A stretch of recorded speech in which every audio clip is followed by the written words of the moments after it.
Hey guys, welcome back to my channel. So today I'm going to recap 90 Day Fiance the Other Way Season 2 episode 18. This episode was kind of like meh, so I wasn't paying too much attention, but I did get some notes and we'll kind of go from there. So let's get started with Jenny and Sumit. So you find out that Sumit is getting all of this money from his parents. His parents are getting it from Bob, Sally, Sarah, compiling it, putting it together to pay off his ex-wife. So the father now has, Sumit's father finally has $10,000 to pay the ex-wife. So they go to court and you learn that they finalized the divorce. So Sumit is officially divorced. And one of the things that he now needs to do is, one, marry Jenny so she can stay in the country, and two, find a way to pay back his father. I don't know how, what is Sumit's working situation, because it seems like he doesn't work because he was looking for a job, and his friend has offered him a job for $100 a week. I don't know if that was 100 USD, but he did make it seem like that wasn't a lot of money, but it is what it is.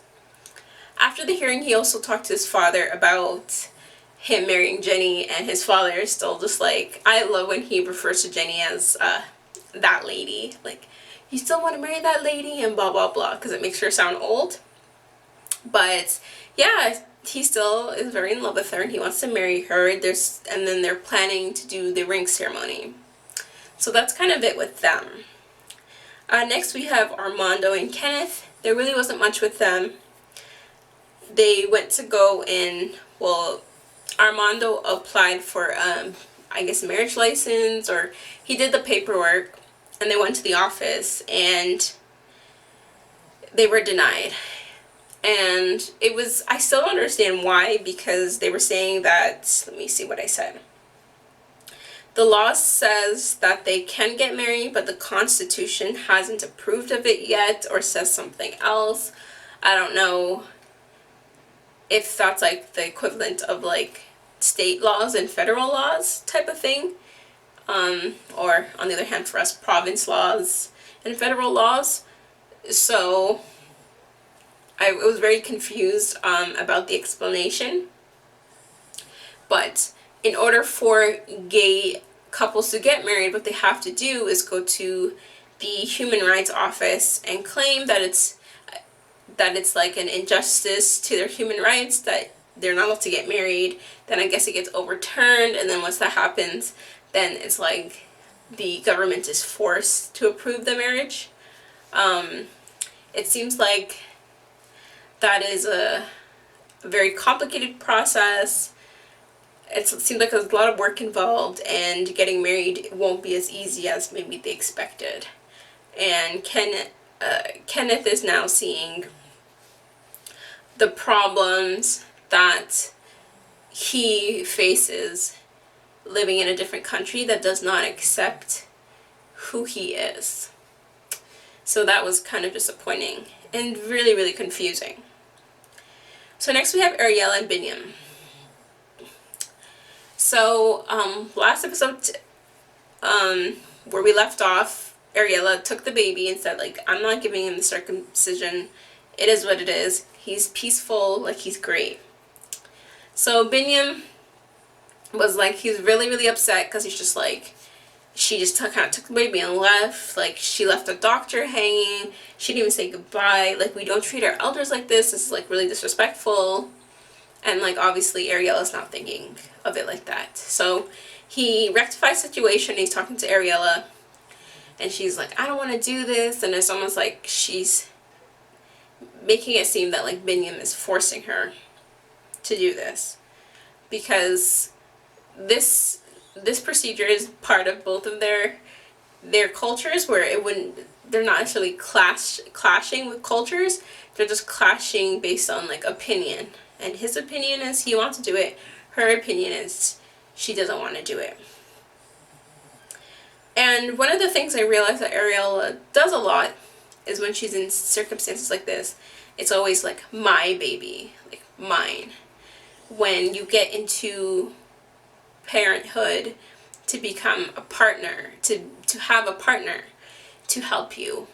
It can't be my baby when we're making medical decisions, but it's our baby when we're changing a diaper, type of thing. It has to be our baby in different scenarios. And I do agree that Binyam needs to give you time to process motherhood, process these changes, process a new life with a baby now, but you also can't be like, well, this is my baby and whatever I say go because I gave birth to it, type of thing.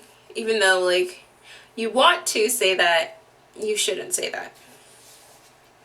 So she finally agrees, like, I guess the week after, to circumcise the baby, and she's just very, very stressed out. They bring the baby into, I guess, the operating room. They do it, at first Ariel is like, okay, I'm going to be outside, but then she decides, like, when she starts hearing the baby scream, she's like, no, I need to be in there because he's screaming. He's screaming a different scream, which I'm just like, he's also doing a procedure that he doesn't normally do. And it's painful for him, but it's something that is commonly done, and it's not something he's doing just to do. Like, there's also health benefits from being circumcised as well. So that's kind of it with them. So next we have Brittany and Yazin. So I feel so sorry for Yazin. Yazin has like dark circles around his eye. He looked tired. He just looked like he is done. And so you find out that there's these rumors that have been going around. Rumors consist of them getting married, of them having sex, of them being porn stars. Like, the people who are starting those rumors are being very, very extra. But there's a lot of rumors around. And in their society, for being such a conservative family, reputation means everything. And their reputation is being tarnished because of this American girl. And, like, hence why Yazin is kicked out, and he's this close from being disowned. So he finally gets to see his bro after a little while, and it was so sad because it's just like, why do you have to, like, be away from your family, like the only people you knew? And he basically is talking to his brother and says, like, hey, can you kind of get dad in a room and kind of explain the situation, that Brittany is not like this is not the situation, it's not like this. So then his brother's like, okay, fine. So his brother's talking to him about Brittany and Yazin, and his dad gets, like, heated, just like, oh my gosh, you know, we're conservative, people are talking, blah, blah, I hear this. And then his father says that if he marries her, that Yazin's father will be his murderer. So, and with that type of stuff, that's not kind of like a figure of speech, that's kind of like literally. So it's very scary to hear that. And, like, I don't know what type of, like, relationship I want to have with my family where if I disobey them, like, I could potentially get murdered by them. Like, it doesn't work that way. Anyways, they come to the conclusion that, like, he needs to break up with Brittany. Like, she's causing so much problem for their relationships. She's causing so much problem when it comes with the family. They're like, if Brittany's out of the equation, everything will be fine. And Yazin's the one who keeps fighting for Brittany. So now you fast forward, and it's time for Brittany to actually come to Jordan. You find out that she's bringing her friend first, and then if they get married, her dad is coming. So whatever plan they had initially of Brittany would come, bring her dad, and they'd get married is out the door. So there's obviously stuff that Yazin needs to have in place in order for Brittany to come, because he needs to be his own man. He needs to stand on his own 2 feet and blah, blah, blah. So he crashes his car, and then he buys this car that's missing the front part of it. And he was kind of explaining to Brittany that like, oh, look what I had to do. I had to buy this car and blah blah. And like Brittany was like saying like, you don't have to buy a car. We can like take taxis and stuff. But it's almost just like, you brought that upon yourself. And then they start getting into this argument. Mind you, while she's in the car on the way to the airport to get to Jordan, they're having this full blown out like argument, and Brittany is being very dismissive. Yazin's being very aggressive and confrontational, and it's just like, the only thing is I don't like when Brittany says stuff like, what did you have to give up, and acting like Yazin hasn't sacrificed everything. Just like how he has, but at least she still has her friends and family. He does not. So, they get into a fight to the point that Brittany's like, you know what, I'm not even going. So, I don't remember if she ends up going or not in the previews, but that's kind of where we ended off.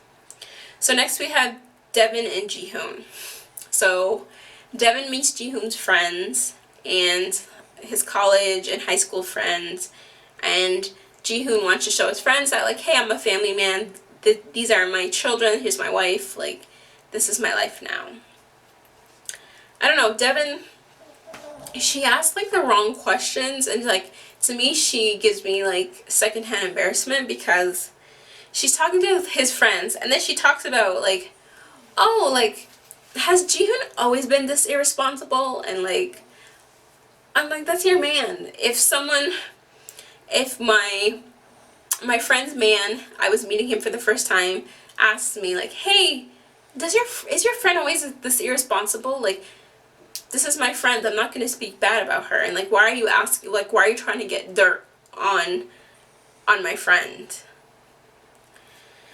So she asked them that question, and then she tells them like, hey, like, I went through his phone and I saw these pictures of these naked women. Like, why are you telling these people your business, first of all? And like, talk about first impressions. Like, I would just look at her as just like, this girl is talking mad-ish about you, and it seems like this girl's just trying to get dirt on you for some reason. I don't know if it's to make up an excuse to leave and go back to the States, but it's just like, who asks these type of questions to the man's friends? Anyways, so then they're going out for dinner, and Devin finally confronts him about jerking off to these naked women. And Ji Hoon's explanation is, I jerk off to these random women that I find their picture online because we're not intimate a lot. So this is like my next course of action. And then Devin has the nerve to be like, I consider that cheating. And I'm just like, Devin, he's not talking to no girl. He's not going out with any girl. He's just looking at a girl to jerk off. I'm sure if you were naked in front of him, you would get him aroused and he could jerk off that way too, but you're a mother. You're working a lot. You're tired. You want to sleep. Like, there's things that you're doing where intimacy has been put on the back burner. So he's just finding a plan B for himself to get by. Like, for you to be like, if I'm not going to masturbate, you're not going to masturbate. And that's how it's going to be. I'm like, she's being so extra. And then she asks him, oh, like, have you cheated on someone before? And then he's like, yeah, I cheated on my ex-girlfriend because we weren't intimate for a couple months and blah, blah, blah. Which, sorry, I think, like, these are the type of questions that you should talk about beforehand, before you marry somebody, before you have kids with them, before you move to a different country, if this was going to be a big problem for you, cheating. And then, like, she's holding that against him, and she's just like, this is something in his past, this is something he did beforehand, like, he's now married, he's now with you, so, like, why are you being like this? I don't know, I feel like at this point she's trying to find an excuse to leave and go back to the States. And then last but not least, we have like the most like uninteresting couple, Tim and Melissa. Tim's mom, I guess, and mom's friend are gonna come to Colombia, like he says it, and he wants to talk to his mom about like all the issues that have been going on, including with Melissa seeing somebody, and she doesn't feel comfortable not only talking about that, but she doesn't feel comfortable staying in the apartment with his mom because I guess the last situation they were in with each other, it was very volatile, and to the point that Tim's mom was gonna call the police, threatened to call the police on Melissa. So she's not really a big fan of her, and which I understand, but at this point, like, I really don't care about this couple because this couple seems like they're like nowhere near close to getting married, and like they're still getting to like each other again. I feel like they don't even really like each other at this point. So that's it for my recap of 90 Day Fiance The Other Way Season 2, Episode 18. I hope this season ends soon because it's dragging on and it's getting so boring and I'm getting so uninterested in these couples.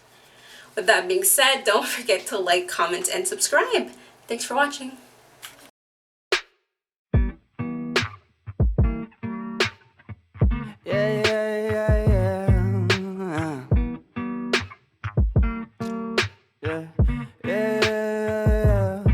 I'm just a dumb cunt, fucking sick and tired of it. Maybe I could front love, maybe I could buy a zip, maybe I get fucked up. Next time I could save some. Why it's gotta be like this? Why it's gotta be that way? Put it inside. Feel so rise up, banging on that loud.